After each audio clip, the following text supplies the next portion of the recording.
Qué bendición tener esta riqueza. Sabes, hermano, dice la palabra de Dios en Mateo capítulo 11, versículo 28 y 29 y 30. Y creo que muchos lo sabemos de nuestro corazón de memoria. Dice: venid a mí todos los que estéis trabajados y cargados, yo os haré descansar. Y dice: llevar mi yugo sobre vosotros y aprender de mí, que soy manso y humilde de corazón, y hallaréis descanso para vuestras almas. Esa es la gran riqueza que el hombre puede recibir en la tierra. La eterna es que tu nombre está escrito en el libro de la vida, pero en la tierra es que tu alma encuentre descanso, hermano. Pero para yo encontrar descanso en mi alma, yo tengo que aprender de Dios. Tengo que disponer mi corazón a aprender de Dios. ¿Y qué es lo que tengo que aprender? Qué difícil es aprender de Dios. ¿Por qué a veces es tan complicado aprender algo tan sencillo que un niño entiende y que los teólogos se confunden en la palabra de Dios? ¿Qué es lo que tenemos que aprender?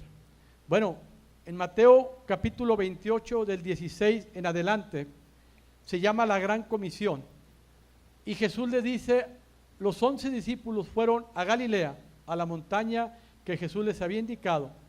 Cuando lo vieron, lo adoraron, pero algunos dudaban. Jesús se acercó entonces a ellos y les dijo: se me ha dado toda autoridad en el cielo y en la tierra. Por tanto, vayan y hagan discípulos de todas las naciones y bautícelos en el nombre del Padre, del Hijo y del Espíritu Santo. A mí me preguntaron en una ocasión que por qué no bautizaba. Le digo: claro, hemos bautizado, pero ¿qué le precede para que tú entres al bautizo? Ir y hacer discípulo. Amén. Y luego bautízalos en el nombre del Padre, del Hijo y del Espíritu Santo. Por eso es necesario llegar a ese estatus de discípulo. Y dice la palabra: enseñándoles a obedecer todo lo que les he mandado a ustedes. Y les aseguro, ustedes siempre hasta el fin del mundo. ¿Qué tenemos que aprender?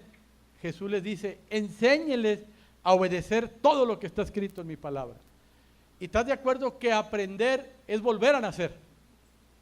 Es adaptarme a nuevas enseñanzas, a nuevas instrucciones. Cuando tú vienes a la palabra de Dios y empiezas a escuchar palabras como ten fe. ¿Ok? ¿Qué es fe? Porque estás de acuerdo que antes de venir a Cristo tú tienes fe. Y la fe no espiritual es ser un hombre optimista, ¿verdad? Yo soy una persona optimista. Creo que van a pasar las cosas, creo que van a suceder, y ese hombre tiene fe. Pero no es la fe que Dios habla. Para tener fe, necesito primeramente disponer mi corazón a aprender. Después de que aprendo, conozco. Después de que conozco, creo. Y después de que creo, confío. Y cuando yo confío en la palabra, mi fe va a crecer. ¿Se acuerdan que los discípulos le dicen a Jesús: aumentanos la fe? No es cuestión de tamaño, es cuestión de confianza. Eso es la fe. La fe del mundo es yo creo. La fe en Cristo es yo confío en Dios. ¿Ok? Entonces, para tener fe necesito aprender, necesito conocer, necesito creer en lo que conozco, y en lo que creo necesito confiar. Entonces voy a tener una fe espiritual. También has escuchado del amor, ¿verdad? El amor de Dios. Cuando estás fuera de Cristo, ¿qué es amor para ti? ¿Qué es lo que piensas como amor? Fuera de Cristo has experimentado dos amores: el amor filos y el amor eros, ¿verdad? El amor filos nace cuando Juan y yo empezamos a entablar una amistad, y Juan hace cosas que a mí me convienen, que a mí me edifica, no me lastimo y yo le amo. Pero Juan me lastima y el amor ya se me acabó o se me va acabando. Eso pasa en los matrimonios, ¿verdad? El amor eros, ¿cuál es? Ese amor de atracción, ese amor de atracción de uno hacia el otro, que nos lleva al matrimonio y nos lleva a tener una relación de amor, no a tener sexo. ¿Ok? Una cosa es tener sexo y otra cosa es tener una relación de amor, un deber conyugal con tu esposa. Son dos cosas muy diferentes. El sexo es saciar mi placer y el amor es vivir plenitud con mi pareja. Son cosas muy diferentes. Cuando vienes a la palabra y escuchas la palabra amor, ¿qué entiendes cuando Dios dice Dios te ama? ¿Qué entiendes por eso? Entiendes que Dios, como Él me ama, me va a dar todo lo que yo quiero, porque Él me ama, porque en el mundo amar es que tú me des lo que yo quiero. ¿Sí me estoy explicando? Vengo a la fe de Cristo y Dios dice, yo te amo y yo quiero que tú me ames. Y tenemos que aprender qué es el amor, tenemos que aprender qué es la fe, tenemos que aprender el lenguaje de Dios, no mi lenguaje fuera de Cristo, queriendo implementarlo en la palabra de Dios. Por eso mucha gente no descansa en la presencia de Dios, por eso mucha gente no ha aprendido a descansar, por eso mucha gente vive en derrota, por eso mucha gente vive enferma, por eso mucho pueblo de Dios vive en conflicto, porque no hemos aprendido de Dios. Y para aprender de Dios tengo que disponer mi corazón a obedecer. Yo te pregunto, ¿crees tú que haya algún mensaje para enseñarte a obedecer? No. No hay ningún mensaje. Por eso dice Dios, el reino de Dios no es comida ni bebida. O sea, yo tengo que obedecer a Dios. Eso es un conflicto grande. Ese es un conflicto que se desata dentro de mí, porque tú me estás pidiendo que obedezca a algo que no conozco. Me estás pidiendo que obedezca a algo que va en contra de mi lógica y de mi razón. Me estás pidiendo que camine por fe cuando no sé ni lo que es fe. ¿Estamos de acuerdo? Por eso mucha gente se pierde. Y hay predicadores, ten fe, ten amor, ten esperanza. Hoy quiero hablar de la esperanza. ¿Qué es la esperanza? Una evidencia en mi vida que es necesaria para tener éxito en la tierra. ¿Qué es la esperanza fuera de Cristo? ¿Qué es la esperanza? Tú has escuchado la palabra esperanza y ha habido muchas definiciones o muchos pensamientos que el hombre hace de la esperanza. La esperanza, te voy a leer lo que dice, la esperanza es un estado de ánimo optimista basado en las expectativas de resultados favorables relacionados a eventos o circunstancias de la propia vida o en el mundo en conjunto. ¿Ok? Eso es la esperanza. Recuerda una cosa, el mundo, Satanás, que es el príncipe de este mundo, tiene palabras paralelas a los principios o a la palabra de Dios. ¿Estamos de acuerdo? El mundo dice, soy optimista. Dios te dice, ten fe. ¿Sí? El mundo tiene un concepto de esperanza. Yo tengo la esperanza. ¿Has escuchado gente que ignora la palabra de Dios y que dice, yo tengo esperanza de que van a pasar las cosas? Yo tengo esperanza. Y dice, se murió con una esperanza. Y hay pensamientos para describir la esperanza en el mundo. Por ejemplo, dice, la esperanza es el pilar que sostiene al mundo. La esperanza es el sueño de un hombre despierto. Eso lo escribió Pliny Elder. Hay otro pensamiento. No debemos dejar que nuestros temores nos impidan perseguir nuestra esperanza. John Kennedy. La esperanza se levanta como un ave félix de las cenizas de los sueños rotos. S.A. Sandos. Te estoy diciendo la persona inspirada que escribió estos pensamientos.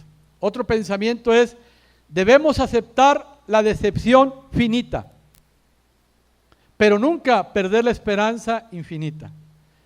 Martín Lutero King, ese hombre es cristiano. Esa palabra, ese pensamiento tiene fundamentos bíblicos, porque mi problema es finito, pero mi esperanza no. Mi esperanza es infinita. Yo tengo un problema, es finito. No te preocupes, te dice Dios. Yo tengo el poder de llamar las cosas que no son. Este hombre, Martín Lutero King, fue un hombre evangélico, un hombre cristiano, que peleó por una causa. Voy a hacer un paréntesis. Y él murió y no vio su causa. ¿Estás de acuerdo? No la vio. Pero no quiere decir que no se cumplió. ¿Cierto o no? ¿Quién fue el último presidente de Estados Unidos? Un hombre de raza negra. Este hombre peleó. Martín Lutero King murió viendo la causa de Cristo. Él decía, Dios vino a dar libertad, el hombre no me va a esclavizar.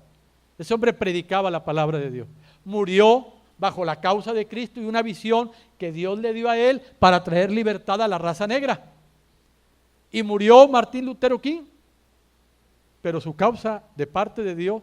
Y este hombre dice, los problemas son finitos. Grábatelo en tu corazón, ¿eh? Los problemas son finitos. La esperanza en Dios es infinita. Esa no acaba. Amén. Es el único pensamiento bíblico. Los demás son de hombres. Dice, si no fuese por la esperanza, el corazón estaría roto. Perdóname, si no fuera por la esperanza, el corazón estaría roto. Thomas Fuller.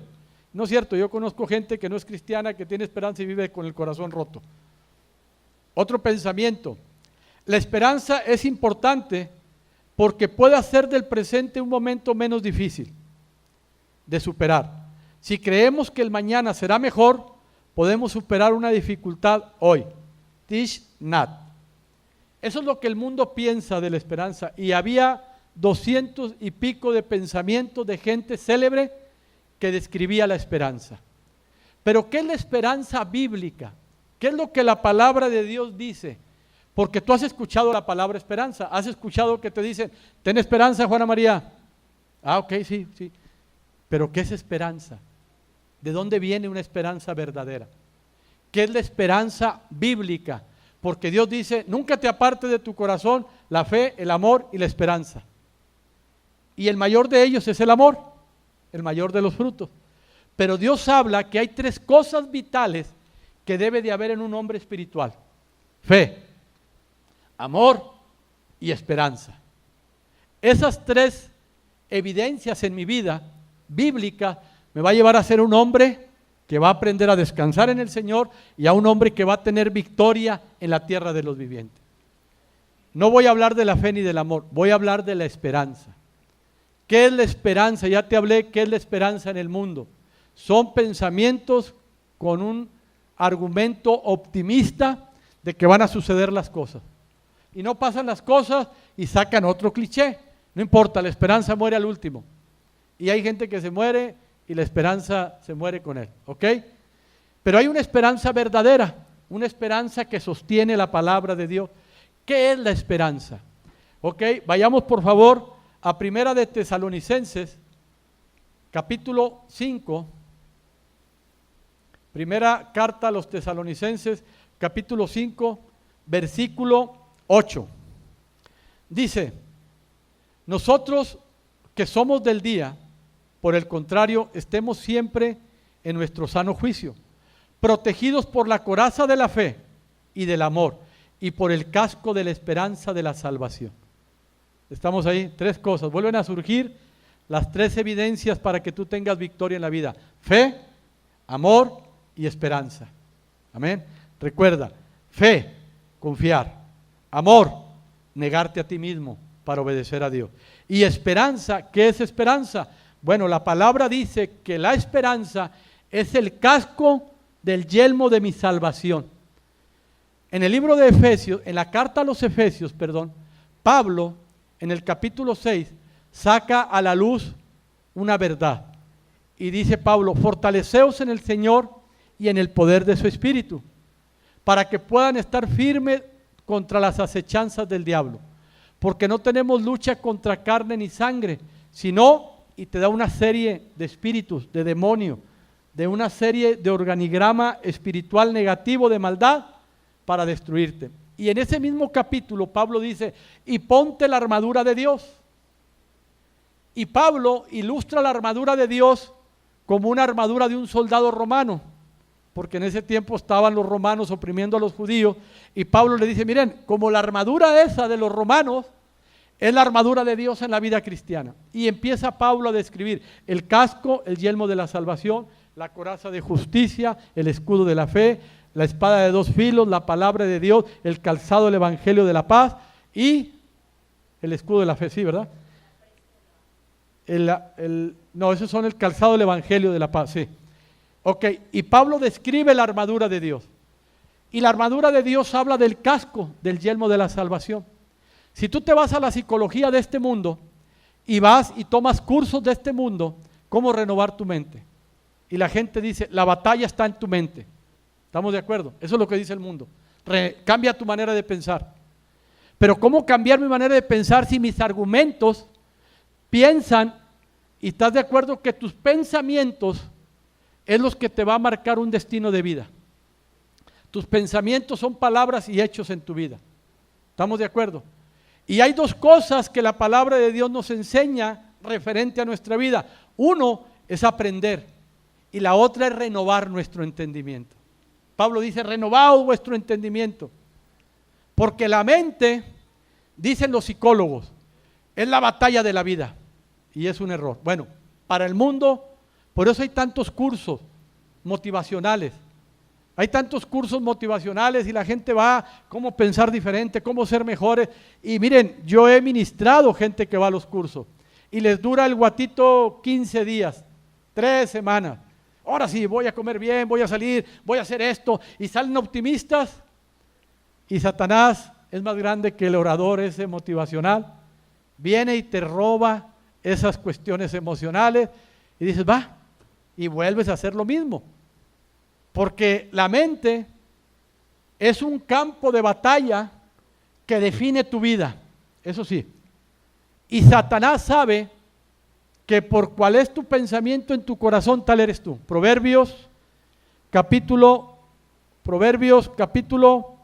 23, versículo 7. Por cuál es tu pensamiento en tu corazón, tal eres tú. Entonces, ¿qué es la esperanza que Dios habla? La esperanza significa que son los pensamientos que yo tengo con el fin de lo que Dios va a hacer, porque Él lo dijo. ¿Sí me explico? Eso es la esperanza. La esperanza son mis pensamientos, ¿ok? Y mucha gente hoy en la vida camina sin esperanza, camina con pensamientos negativos, no va a salir, y te dicen, ten fe. No, no es fe, hermano, es ten esperanza. Se va a arreglar tu matrimonio, ten fe. No, tengo argumentos que mi matrimonio ya no sale adelante. Ten fe, vas a sanar, tu negocio va a salir adelante. No, tengo argumentos de que mi negocio no va a salir adelante. Y la esperanza se cae. ¿Estamos de acuerdo? Y cuando un pueblo de Dios camina sin esperanza, es un pueblo que va a perecer. ¿Qué le pasó al pueblo de Dios cuando Dios rescató a Israel de Egipto y lo llevó y lo iba a trasladar a la tierra prometida? Y en ese camino el pueblo estaba desesperanzado, ¿así se dice? Desalentado, acongojado. Estaba acongojado, triste, no escuchaba la voz de Dios porque era un pueblo que no tenía esperanza. ¿Ok? Entonces, ¿qué es la esperanza en el hombre espiritual? ¿Cuál es mi esperanza? Mi esperanza no es emocional, hermano. Mi esperanza no tiene que estar fundamentada en mis deseos. Mi esperanza en el Señor no está fundamentada en que Dios es bueno y que Dios es amor. ¿Estás de acuerdo que mucha gente dice, a ver, Juana María, ¿por qué Dios va a obrar? Y la gente dice, porque Dios es bueno y es amor. ¿Cierto o no? Es que Dios es bueno y Dios es amor. Y si Dios es bueno, lo va a hacer. Y si Dios es amor, es a mi favor. Y esos conceptos equivocados de los atributos de Dios, de que Dios es bueno y Dios es amor, nos llevan a tener una esperanza como escogidos que se desvanece. Y caemos en la depresión, en la tristeza, en la angustia, en el desánimo. Y caminamos con fe, pero sin esperanza. ¿No te ha tocado? ¿Cuál es? Y una evidencia de que no tienes esperanza, hablando espiritualmente, es la manera que piensas. ¿Cuál es tu pensar día a día? ¿Cómo piensas? ¿Cuál es tu pensar? A lo mejor te levantas con fe, todo va a salir bien, pero nada más sales fuera de tu casa y tu esperanza se va. ¿Por qué, hermano? ¿Por qué no tengo bien fundamentada mi esperanza? ¿Qué es lo que necesito hacer para que mi esperanza sea una esperanza sólida? ¿Qué es lo que Dios me pide? Vayamos por favor a Daniel capítulo 3, versículo 2 y 5. Y ahí vamos a ver Daniel capítulo 3. Cómo tener una esperanza verdadera. Cómo pensar, no voy a usar la palabra positivo, porque eso no viene en la Biblia.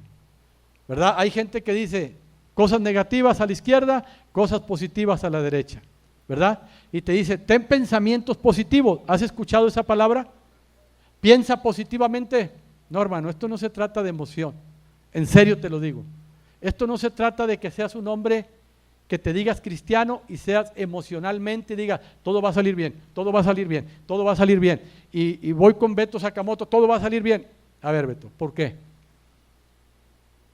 Pues porque Dios es bueno, tacha. Porque Dios es amor, tacha. No va a salir bien. ¿Qué es lo que Dios me pide para que lo que yo quiero que pase, yo tenga la convicción de que va a pasar? Vayamos por favor, Daniel. Hay un ejemplo, Daniel 3 Daniel 3, perdónenme, del 1 al 25 léelo en tu casa, es todo un testimonio. Pero vayamos a 16, 18. Sadrach, Mesach y Abed-Nego respondieron al rey Nabucodonosor diciendo, no es necesario que te respondamos sobre este asunto. ¿Qué asunto? El rey Nabucodonosor había hecho una estatua y había hecho un decreto, un edicto, que aquel que no se postrara ante la estatua, Nabucodonosor el rey los iba a agarrar y los iba a matar y los iba a echar en un horno de fuego. Eso era el edicto. Y viene el rey y le dicen al rey, rey, hay 3 hombres, Sadrach, Mesach y Abed-Nego, que no se postran ante tu estatua cuando suena la música. Entonces el rey los manda a llamar y el rey le dice a estos 3 hombres, ¿por qué no se postran? Y estos 3 hombres le dicen, no te vamos a responder de ese asunto. O sea, ni vamos a hablar contigo. Imagínate la convicción de esos hombres. Sabía que eso no le agradaba a Dios. Y dice Sadrach, Mesach y Abed-Nego, respondieron al rey Nabucodonosor diciendo, no es necesario que te respondamos sobre este asunto. He aquí, nuestro Dios, ¿a quién servimos? Puede librarnos del horno de fuego ardiendo. Amén. ¿Por qué esos hombres tenían la esperanza de que Dios los podría librar de ese horno? Porque eran siervos de Dios. Ahí lo dicen ellos. Al Dios que servimos, ¿ok? Al Dios que sirvo, tiene el poder de librarnos del horno del fuego ardiendo, y de tu mano, oh rey, nos librará. Yo te pregunto, ¿era gente que tenía esperanza? Claro, pero ¿por qué tenía esperanza ese hombre? Porque confiaban en Dios. Esos hombres servían a Dios. Un siervo es porque confía en Dios. Y si tú día a día sirves a Dios en tu manera de actuar, de hablar, en tu trato a la gente, en todo lo que rodea, vas a ser un hombre que vas a ser un siervo de Dios.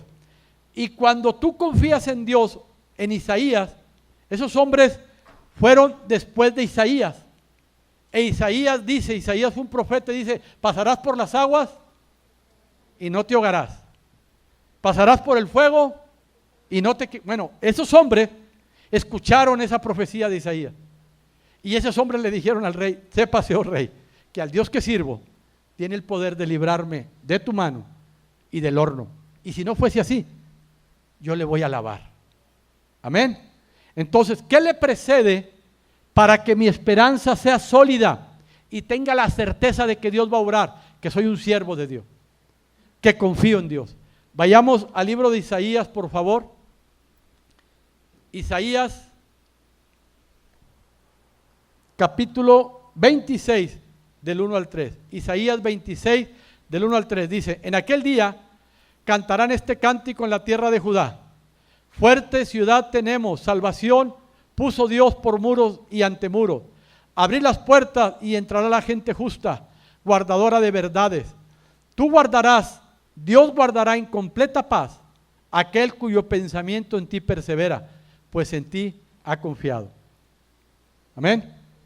Pues en ti ha confiado. Entonces, cuando yo confío en Dios, Él guarda mis pensamientos en completa paz. Y mis pensamientos van a ser pensamientos de esperanza. ¿Ok? Yo tengo la certeza, por ejemplo, Salmo 112, 1 al 2. Bienaventurado el hombre que teme a Dios. Bienaventurado el hombre que confía en Dios y en sus mandamientos se deleita en gran manera. Sus generaciones serán benditas y poderosas. Bienes, riquezas y salud habrá en mis hijos. Amén. Yo lo creo. Mis ojos ven una cosa, pero mis pensamientos bendice al Eterno. Porque yo sé que Dios es fiel. Él va a cumplir. A lo mejor me va a pasar lo de Martín Lutero King, que voy a morir, yo no voy a ver, pero sé que se va a cumplir.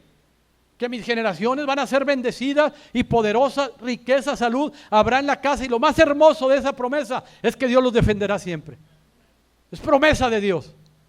Entonces mi esperanza, si tú ahorita viene Ociel, Andrea, no tenemos trabajo, no hay esto, no pasa nada. Yo tengo mi esperanza en Dios, Él prometió, Él hará. ¿Pero por qué, pastor? Pues porque yo confío en Dios. Y si yo confío en Dios, Él va a guardar mis pensamientos, ¿en qué? En esperanza, en paz. Otra actitud que Dios espera de ti es fidelidad. Si tú eres fiel a Dios, no temas. Que tiemble la tierra, no temas. Si no eres fiel a Dios, ni pienses que Dios va a obrar. ¿Estamos de acuerdo?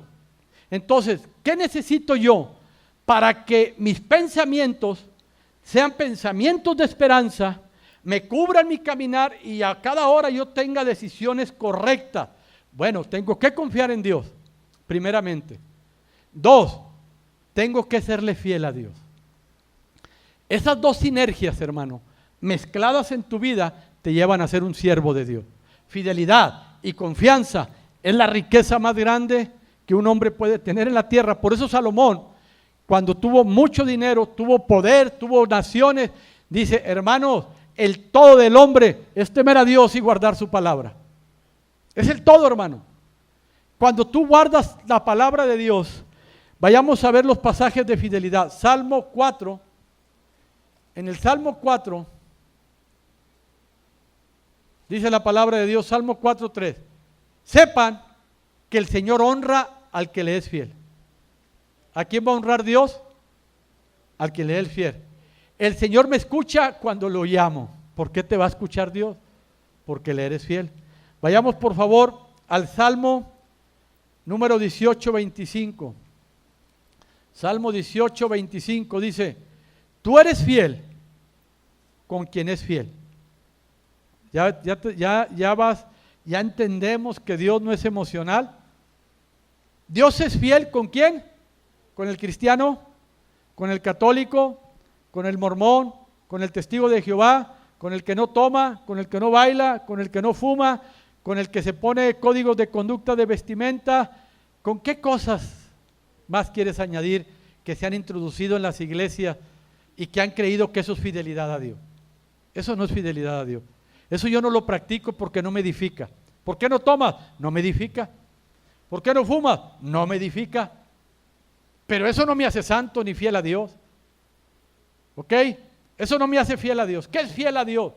Es una persona que se abstiene del yo, se somete a la autoridad y al señorío total de su palabra o de Cristo Jesús. Eso es ser una persona fiel. No es el que diezma y ofrenda un domingo y el lunes, martes, miércoles, jueves, viernes hace lo que quiere. Recuerda una cosa: la gracia de Dios no la compras con dinero ni plata. Si tú crees que porque diezmas y ofrendas y te sales y el lunes haces lo que quieres, el miércoles, jueves, viernes, sábado, Dios te va a bendecir, no te va a bendecir. ¿Ok? La gracia de Dios no se compra. Esas predicaciones de prosperidad que predican los herejes y esos pastores falsos, dale a Dios y Dios te va a dar, no es cierto, hermano. Dios no ocupa tu dinero. Dios quiere tu fidelidad. Dios quiere tu obediencia. Pero si tú eres una persona que no eres fiel en tu caminar diario, en tu manera de hablar, en tu manera de actuar, Dios no va a ser fiel contigo. Y no lo digo yo, lo dice la palabra. Que Dios es fiel, ¿con quién? Con los que son fieles. Ahora, aquí ya vas a abrir varias sendas, dice Dios. Tú me reconoces y yo enderezo tu senda. Yo reconozco que Dios es el que sostiene mi alma y tengo lectura diaria, oración diaria, ayuno, practico el ayuno y obedezco a Dios, le soy fiel a Dios, Él me va a bendecir en mi alma. Ok, ahora me traslado a mi familia. Yo quiero que Dios sea fiel en mi matrimonio. Ok, eso no tiene que ver con la lectura, la oración, el ayuno, eso es cosa del alma. Yo quiero mi matrimonio. ¿Qué dice Dios del matrimonio? Varón ama a tu esposa. Mujer, respeta a tu marido. Si yo hago eso en mi matrimonio no va a caer. Ahora trasládate a la salud. Dios te dice, cuida tu cuerpo que es templo de Dios. Ya no comas desordenadamente. Haz ejercicio, toma agua, duerme bien. Son principios. Yo los aplico y digo, pero Cristo es mi salud y no me voy a enfermar. Él me va a librar de las pestes destructoras. Pero si yo soy un desordenado en mi vida, me va a dar colesterol. Mi desorden me puede traer azúcar. Pero es que Él prometió. Sí, también te dijo que cuides tu cuerpo, que es templo de Dios. Amén. Por eso hay cristianos enfermos. ¿Por qué? Porque no cuidan su cuerpo. Y la otra senda es tu dinero, tus finanzas. Tú quieres que Dios sobre en tu negocio, tú quieres que Dios prospere, tú quieres que no haya nada oculto que dañe tus finanzas. Miren, hermano, yo he oído testimonios de gente que he dicho, trabajé toda la vida y no tengo nada. ¿No has oído eso? Toda la vida trabajé y ahorré, y un mal momento, una enfermedad me quitó todo. ¿No has oído eso? ¿Por qué? Porque no están protegidas tus finanzas, no está protegida tu vida. ¿Cómo proteger mis finanzas? Dice la palabra, gran ganancia es la vida acompañada de contentamiento. Estoy contento, ¿estás contento con lo que tienes? ¿Estás contento? ¿Eres agradecido? ¿O te quejas? No, en las buenas y en las malas. ¿Alabas a Dios, Ulises? Amén. Es que él se acaba de quedar sin trabajo, pero Dios le tiene una puerta mejor. ¿Y por qué? Porque es una persona fiel. A mí me han llevado a negocios, ora por mi negocio, pastor. Pues me hago loco. ¿Qué quieres que diga? Si estás enamorado del dinero, tú no honras a Dios. Yo no voy a tentar a Dios. Date contento, administra lo que tienes. No digas, voy a gastar, acá no pasa nada. No, sí pasa, hermano. Dios no le agrada el desorden. A Dios le agrada que administre lo que tienes. No te metas a resolver los problemas de nadie. Si tienes dinero, administralo. No andes como Dios resolviendo problemas. Eso no es de Dios. ¿Ok? Quédate, administra, ora a Dios. Tienes un hijo en necesidad, ora a Dios. Dame una señal, Señor. ¿Cómo ayudo a mi hijo? No te metas, no me meto, porque Dios va a tratar con ese hijo. Hay dos maneras que el corazón del hombre se despierta. En la pobreza, ¿cierto o no? Y en la aflicción, ¿cierto o no? La aflicción, ¿qué es? Cuando tú vas al doctor o tienes una circunstancia en tu vida que te dice ni el oro, ni la plata, ni la ciencia pueden hacer nada. Viene la aflicción. Señor, socórreme, ¿cierto o no? Y la otra es la pobreza. ¿Qué prefieres en tu familia? ¿Pobreza o aflicción? Pobreza, ¿no? No van a dejar de comer. Pero es preferible que los dejes, que sean tratados por Dios, pero ya no intervengas, ya no vayas a resolver el problema con tu dinero. Ora a Dios, Señor, tengo 1 millón de pesos, mi hijo necesita 100,000, ¿se los doy? No se los doy. ¿Dios va a decir que no? Sí, va a decir que no. ¿Se acuerdan cuando David le dice, Dios, quiero hacerte un templo, tengo el dinero, tengo 280 millones de dólares, te quiero hacer un templo, Señor? Dios le dijo, no me lo hagas, me lo va a hacer Salomón tu hijo. ¿Ok? Dios habla y dice que no, Dios dice que no. Ya no te metas a resolver problemas, administra, ora a Dios, ora a Dios. Y el tercer punto, séle fiel a Dios. Tus diezmos y tus ofrendas, séle fiel a Dios.